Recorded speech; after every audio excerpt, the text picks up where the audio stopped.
이 영상을 끝까지 보시면 여러분들은 스피드전 카트를 가장 합리적으로 구매할 수 있게 돼요. 0. 몇 킬로 더 빠른 카트를 꼭 사야 할까요? 아니요, 전혀 살 필요가 없어요. 카트가 0.1km 더 빠르면 과연 기록은 몇 초나 줄어들까요? 빌리지 고가를 예로 들어볼게요. 여러분들은 거리는 속력 곱하기 시간이라는 공식을 알 거예요. 그 공식으로 빌리지 고가의 총 거리를 구해보면 대략 7.19km가 나와요.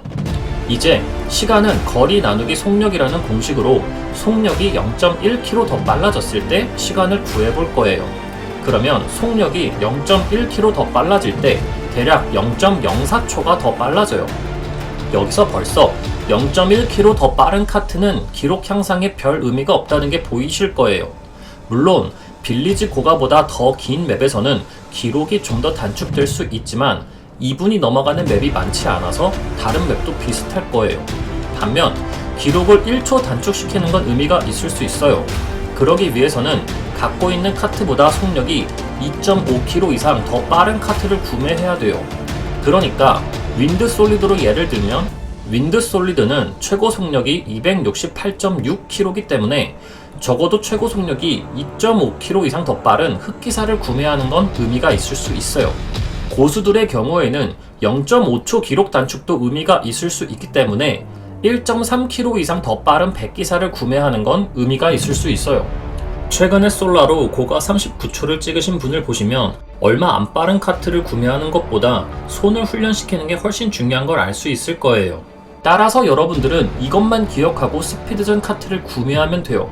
첫째, 최고 속력이 0.1km 더 빠르면 빌리지 고가를 기준으로 0.04초 단축되므로 이걸 기준으로 계산해서 단축하고 싶은 기록에 맞는 더 빠른 카트를 구매하면 돼요.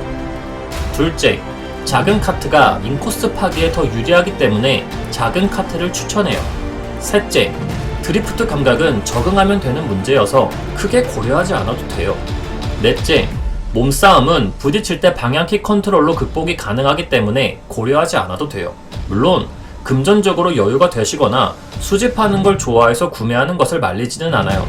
하지만 그런 게 아니라 우리가 흑우를 자처하면서 계속 플렉스하는 문화를 발달시킨다면 게임 회사는 그에 맞춰서 더욱 과금을 유도하게 만드는 콘텐츠만 계속 만들 거예요. 그러면 게임은 계속 재미가 없어지고 게임 회사는 떠나는 유저로 손실되는 매출을 회복하기 위해 별 의미 없는 새로운 아이템만 계속 만들어 파는 거죠. 따라서 우리는 합리적인 소비를 해야 돼요.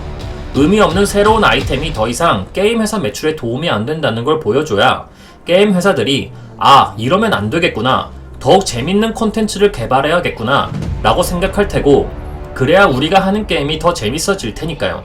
이 영상이 도움이 되셨고 공감이 되신다면 좋아요 한 번씩 부탁드릴게요. 그리고 이 영상을 많이 퍼뜨려 주셔서 더 건전하고 올바른 게임 문화를 만들고 저도 너무 좋아하는 카트라이더 러쉬 플러스가 더 재미있는 게임이 될 수 있게 도와주신다면 감사하겠습니다. 그럼 알바.